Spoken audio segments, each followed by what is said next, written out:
Good morning, all of you. You are again welcome in mathematics class. This is Gautam Kashyap, Faculty of Mathematics.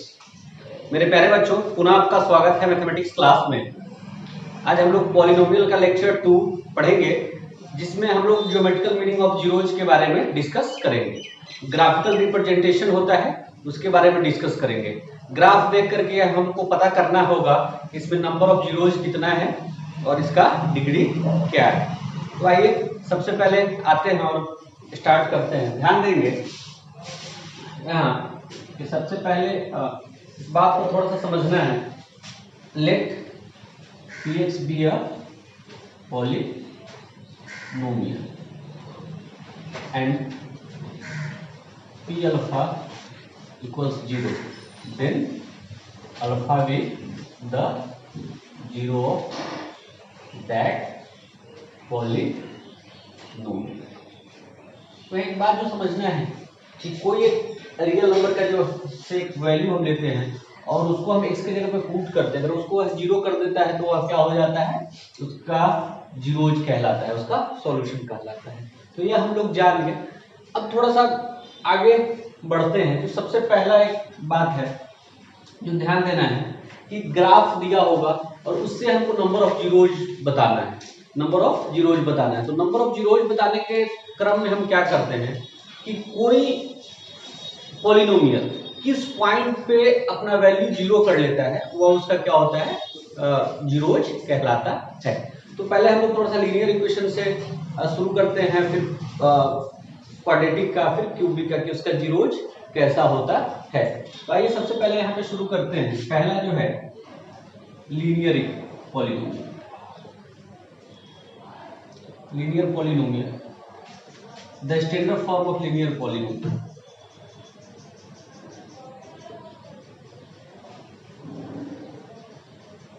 Linear polynomial होता है ax plus B equals 0, ax plus B. और इसका जो graphical representation करिएगा, इसका जो graphical representation करिएगा वो क्या आता है, स्ट्रेट लाइन आता है। क्या आता है, स्ट्रेट लाइन आता है। क्या आता है, स्ट्रेट लाइन आता है। अब आइए दूसरा क्वाड्रेटिक पॉलिनोमियल। इसका स्टैंडर्ड फॉर्म आपको होता है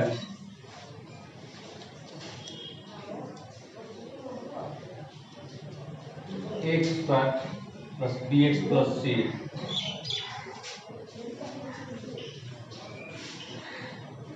सी आता है। इसका जब आप करेंगे तो पैराबोलिक शेप का होता है। क्या होता है, पैराबोलिक शेप का होता है। अब आइए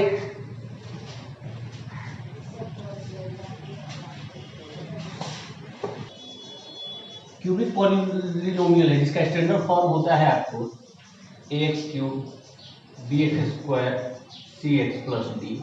ठीक है।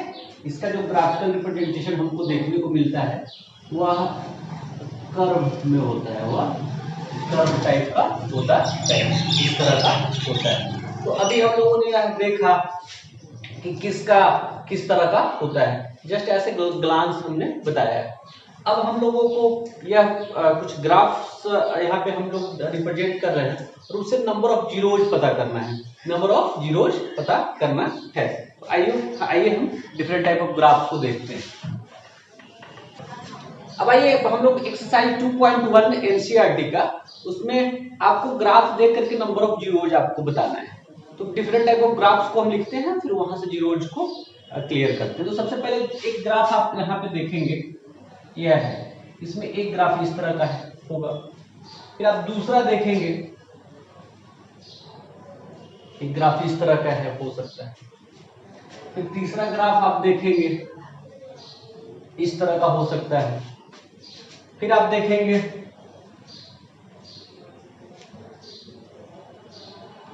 इस तरह का हो सकता है। फिर आप यहां देखेंगे इस तरह का हो सकता है। फिर आप देखेंगे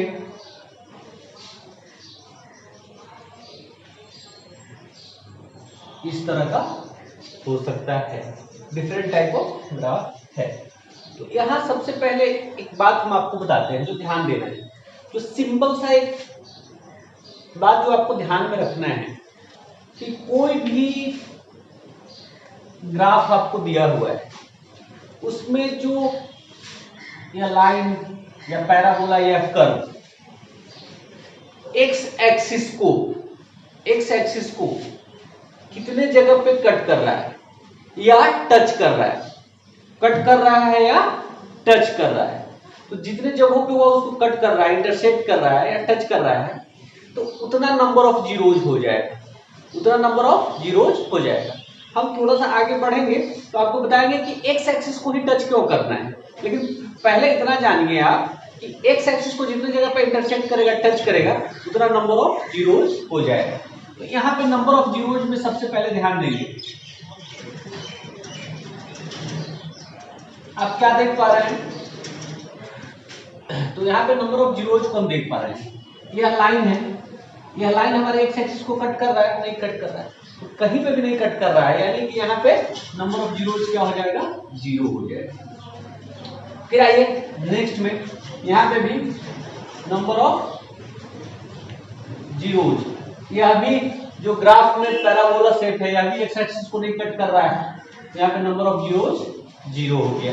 फिर यहाँ पे आते हैं नंबर ऑफ जीरोज, यह पैराबोला जो है एक्स एक्सिस को यहाँ पे और यहाँ पे यानी कि दो जगह पे इंटरसेक्ट कर रहा है, तो यहाँ पे नंबर ऑफ जीरोज क्या हो जाएगा, 2 हो जाएगा। फिर यहाँ आइए नंबर ऑफ जीरोज, आप क्या देख पा रहे हैं, 1 2 3 4, नंबर ऑफ जीरोज क्या हो गया, 4 आ गया। यहाँ पे देखेंगे नंबर ऑफ जीरोज एक जगह पे कट कर रहा है तो 1 हो गया, यहाँ पे टच कर रहा है कितने जगहों पे, एक जगह पे, तो नंबर ऑफ जीरोज 1 हो गया। तो बस इतना ग्राफ जो है आपको, आप वी कैन फाइंड, यहाँ पे थोड़ा सा लिख लीजिए कि we can find number of zeros by seeing the graph where the curve or line touches or intersect the x-axis। यहाँ आप कह सकते हैं कि हम लोग नंबर ऑफ जीरोज फाइंड कर सकते हैं, we can find number of zeros by seeing the graph where the curve or line touches or intersect the X axis. कहने का मतलब है कि जो लाइन है या जो कर्व है या पैराबोला है, वह एक्स एक्सिस को कितने जगहों पे इंटरसेक्ट कर रहा है या टच कर रहा है, जितने जगह पर कर रहा है उसको देख करके हम नंबर ऑफ जीरोज का आकलन लगा सकते हैं। तो इससे बस इतना ग्राफ है, इसको देखने से हमारा एक्सरसाइज 2.1 क्लियर हो गया। लेकिन अब एक बात जो मुझे बतानी है आप सबों को, इस एक्स एक्सिस को ही क्यों काटता है, एक्स एक्सिस को ही क्यों काटता है, और नंबर ऑफ जीरोज हम क्यों एक्स एक्सिस को जब वाई को काटेगा तो क्यों नहीं होगा, उसको थोड़ा सा हम क्लियर कर रहे हैं। Let Y equals P X, आप जब ग्राफ खींचते हैं हम लोग तो आप देखते होइएगा कि हम लोग रेस्पेक्टिव होते हैं, दो वेरिएबल्स होता है एक्स और वाई, तब उसके रेस्पेक्ट में हम लोग क्या करते हैं, ग्राफ खींचते हैं। तो यहाँ मान लेते हैं कि y इक्वल्स पी एक्स कोई एक पॉलिनोमियल है एंड पी एक्स को आप कुछ भी मान लें, आप पी एक्स को मान लें आप x cube minus 2x square plus x plus 1, यह हमारा पी एक्स हो गया। तो y इक्वल पी एक्स, और पी एक्स को हमने इतना माना, दैट्स y इक्वल्स क्या हो सकता है, x cube minus 2x square plus x plus 1। अब आइए थोड़ा सा इसका टेबल हम लोग बनाते हैं।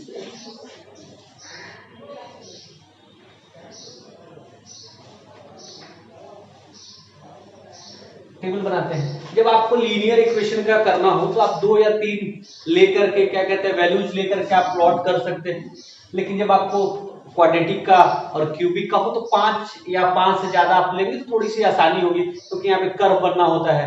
4-5 जब वैल्यूज होगा तो उसका कर्व बहुत एग्जैक्टली हम लोगों को ग्राफ पेपर पे दिखेगा। तो यहाँ से हम लोग करते हैं, जैसे ध्यान देंगे, अगर यहाँ x का वैल्यू हम -1 ले लेते हैं, -1 ले लेते हैं, तो -1 को यहाँ पे अगर डालेंगे, आप ध्यान देंगे तो -1 का क्यूब -2 × -1 का स्क्वायर प्लस -1 जब इसको करेंगे तो -1 होगा, यहाँ -2 होगा, -1 होगा, +1 हो जाएगा। तो आप क्या देख रहे हैं, 2 1 3 4 -4 और +1 दैट इज -3। इसी तरह से जब हम यहाँ पे x का वैल्यू 0 डालेंगे, अगर x का वैल्यू 0 डालेंगे तो क्या आ जाएगा, 1 आ जाएगा, क्या आ जाएगा, 1 आ जाएगा। फिर यहाँ पे जब हम x का वैल्यू 1 डालते हैं, x का वैल्यू क्या डालते हैं, 1 डालते हैं, 1 डालते तो 1 का क्यूब 1 होगा, 1 1 2 2 1 3 और 3 - 2 दैट इज 1 आ जाएगा। फिर आप क्या कहते हैं, 2 डाल करके देखिए, जब 2 डालेंगे तो यह 8 हो जाएगा, यहाँ पे क्या हो जाएगा, 2 2 4 2 8, 8 से 8 कैंसिल हो जाएगा, यहाँ पे 2 और +1 क्या हो जाएगा, 3 हो जाएगा। फिर एक वैल्यू और कोई अपने मन से आप ले लीजिए, एक -2 लेकर के देखते हैं, -2 लेकर के देख रहे हैं, यहाँ -8 हो जा रहा है और यहाँ पे भी -8 हो जा रहा है, तो 16 हो जा रहा है, 16 1 17 हो जा रहा है और 17 से 2 जाएगा तो 15 हो जाएगा, -2 लेंगे तो 15 हो गया। अब इसका हम ग्राफ करें, यहाँ पे हम इसका ग्राफ करें, यह x है, यह ओरिजिन है, x डैश हो गया, x हो गया, यह y है, y डैश हो गया। अब यहाँ ध्यान देंगे, इधर राइट साइड में प्लस लेते हैं हम लोग, +1 +2 +3 +4 +5 +6, इधर -1 -2 -3 -4 -5, ठीक है। फिर इधर +1 +2 +3 +4, फिर इधर -1 -2 -3 -4, ऐसे लेते हैं। अब इसको हम प्लॉट करना शुरू करेंगे, तो प्लॉट करेंगे तो क्या होगा, आप ध्यान देंगे यहाँ पे -1 -3 0 1 1 1 2 3 15 बहुत बड़ा है तो इसको छोड़ देते हैं, यहाँ पे नहीं हो पाएगा, 4 ही को हम लोग करते हैं। तो -1 और -3 है, तो -1 और -3, तो इसके सामने और इसके सामने यहाँ पे पॉइंट हमारा आ रहा है। फिर दूसरा 0 और 1 है, तो 0 यहाँ पे और 1 यहाँ पे हो गया। फिर उसके बाद क्या है, 1 1 है, तो हमारा 1 है यहाँ पे और 1 इसके सामने और इसके सामने, ये 1 1 हो गया। फिर 2 और 3 है, तो यहाँ पे 2 हो जाएगा और फिर 3 हो जाएगा, तो यहाँ पे आ गया। अब इसको हम लोग क्या करें, सेफ हैंड से मिलाया है, ऐसे आप इसको थोड़ा सा